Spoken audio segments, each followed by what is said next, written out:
That was fun.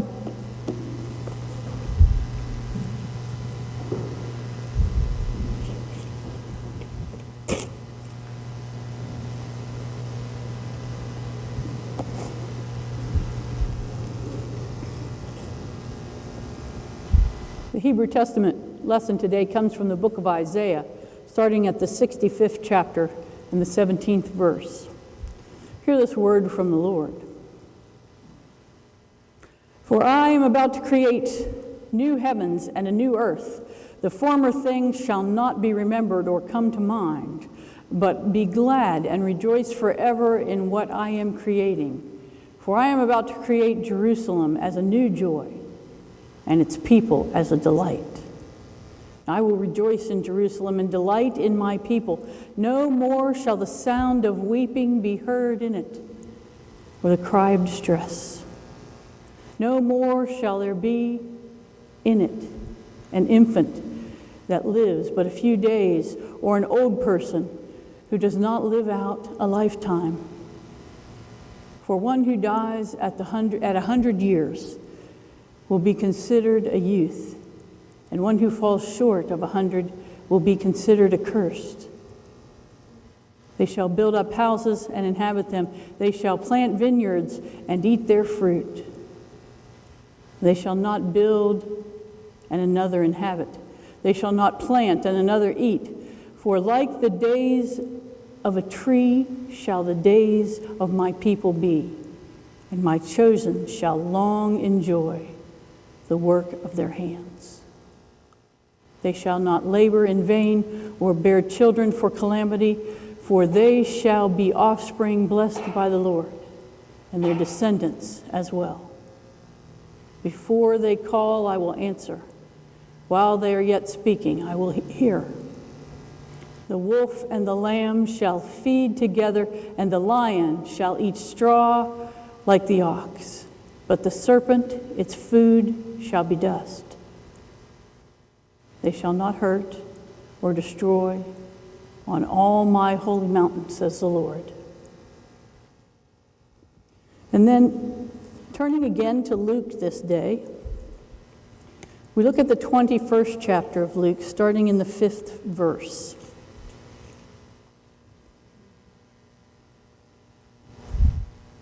This is the word about the end of time.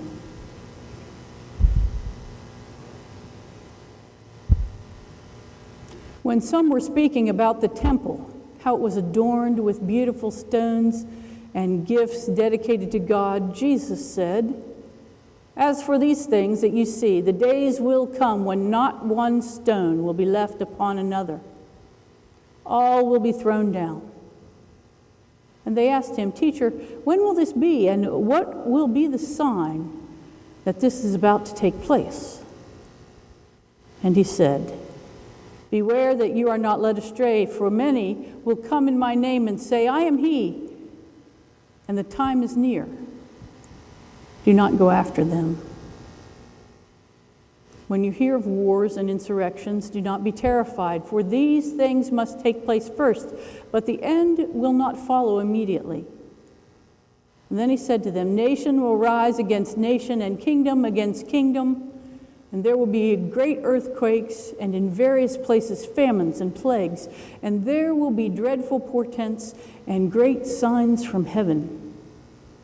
But before all this occurs, they will arrest you and persecute you, or they will hand you over to the synagogues and the prisons, and you will be brought before the kings and governors because of my name. This will give you an opportunity to testify. So make up your minds not to prepare your defense in advance, for I will give you words and wisdoms that none of your opponents will be able to withstand or contradict. You will be betrayed even by parents and brothers, by relatives and friends, and they will put some of you to death. And you will be hated by all because of my name. But not a hair on your head will perish. By your endurance, you will gain your souls. The word of the Lord. Thanks be to God.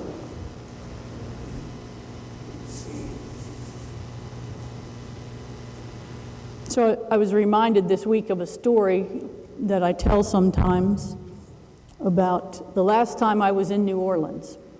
And the last time I was in New Orleans, the time before that, my ex and I were there, and I was not allowed to go to the Bone Man. Because, the ex was worried about what the Bone Man would say and how it would keep me up at night.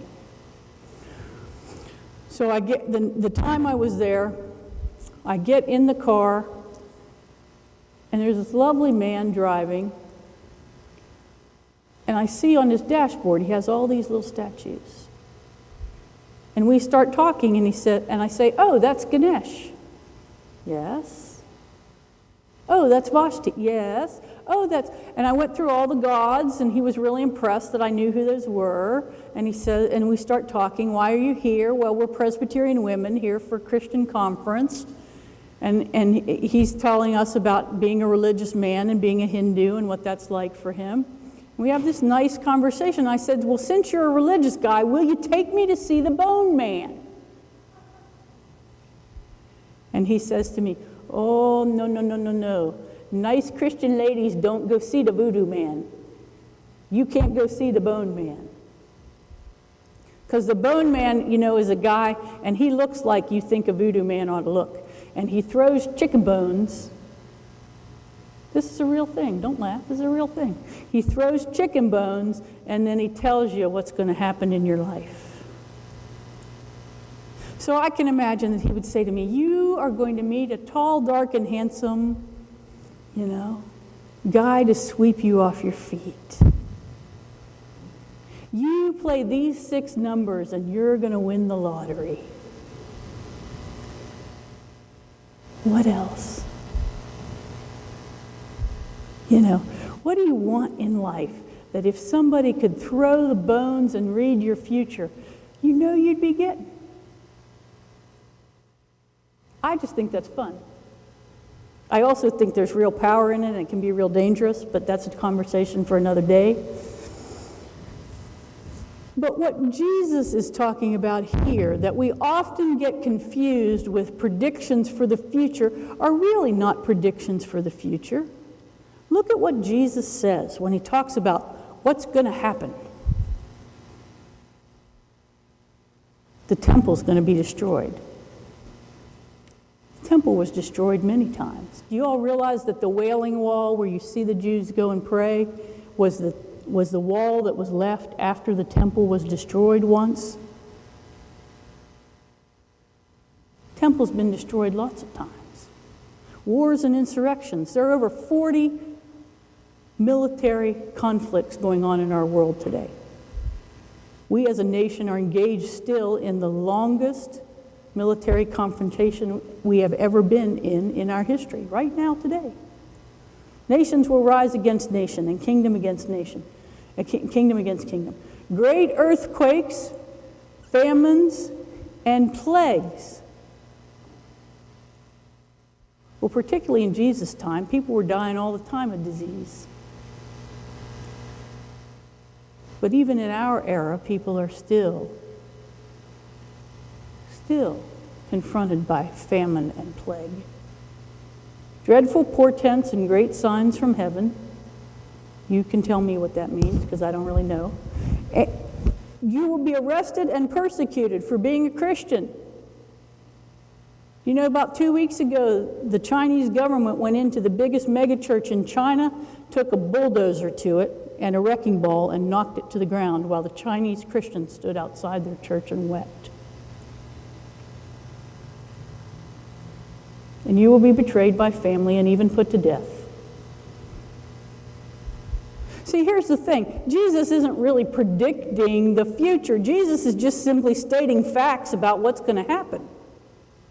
This isn't hard stuff. But notice what else happens in this text. After every single thing he says to look for, he offers comfort. destruction of the temple.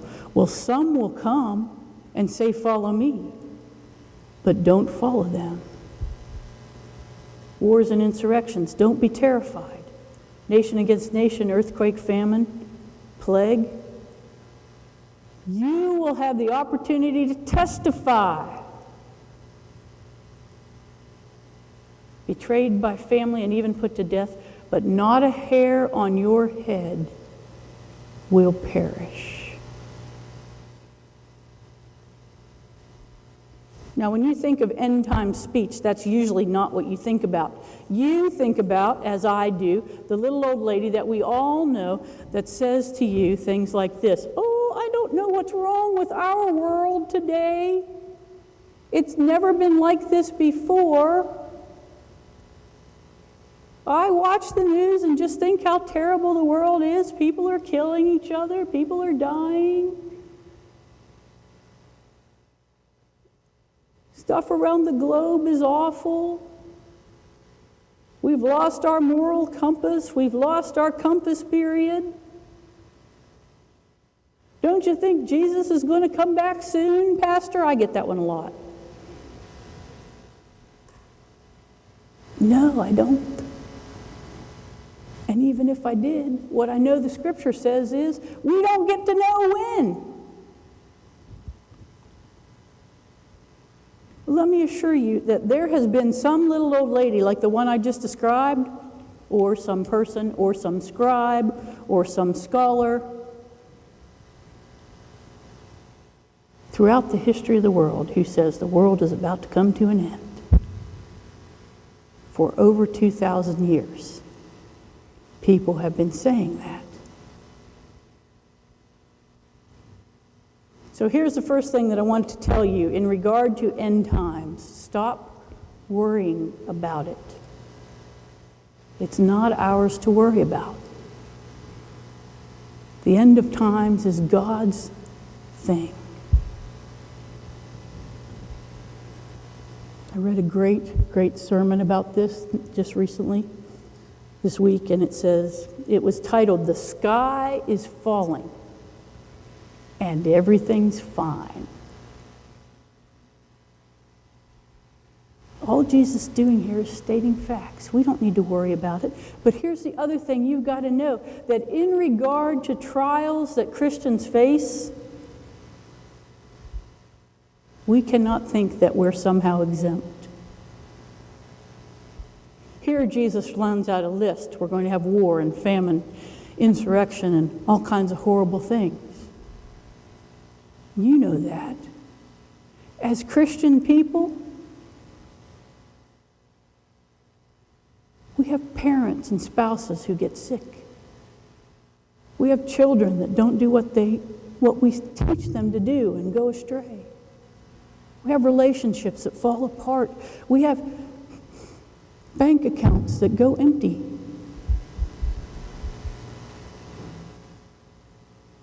Life isn't all a bowl of cherries.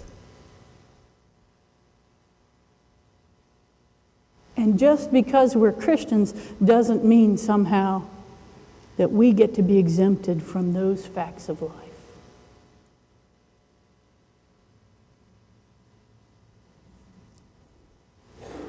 There's a thing that happens sometimes, particularly when new Christians are developing their own sense of who they are and what their spirituality looks like. And it does go something like this: "My life is great now that I'm with Jesus." And life should be great when you're with Jesus, but sometimes what happens is they face some sort of hardship. And because they don't realize that we as Christians are not exempt from that, it messes with their faith tremendously.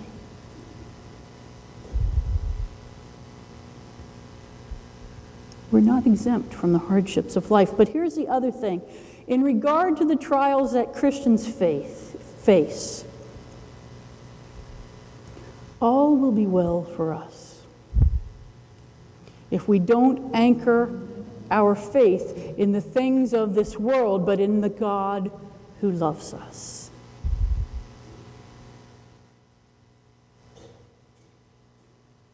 Now, the text says that matters because of our witness. And many of you probably know the person who everybody turns to and says, oh, when her spouse was dying, she was a pillar of courage and encouragement to other people because her faith was so strong.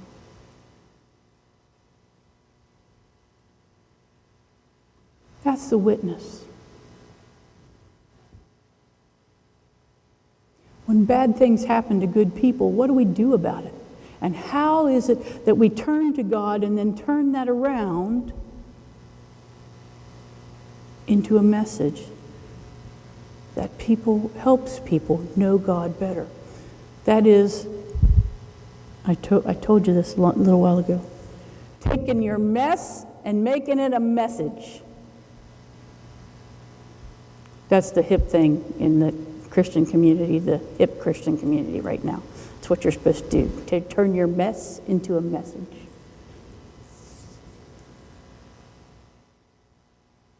But it's more than that.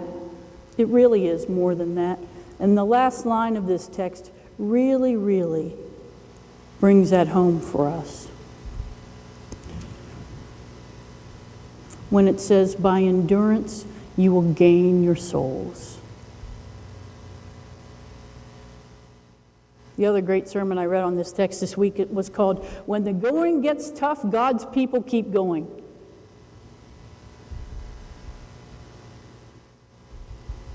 You gain your soul if even though in the face of trials, you keep going. And you keep going with God and with those in the community around you who can help you through.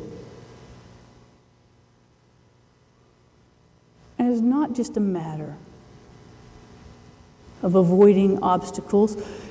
It's more like running a marathon, because sometimes you'll hit a bump in the road.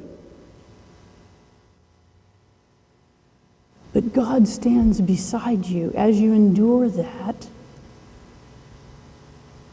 building a relationship with you, making you stronger, and helping you through. That's why in every one of these negative things that Jesus talks about, he turns around and says, yes, but there will be something good. I will be with you. Don't be afraid. Keep moving forward. Endure and find your soul.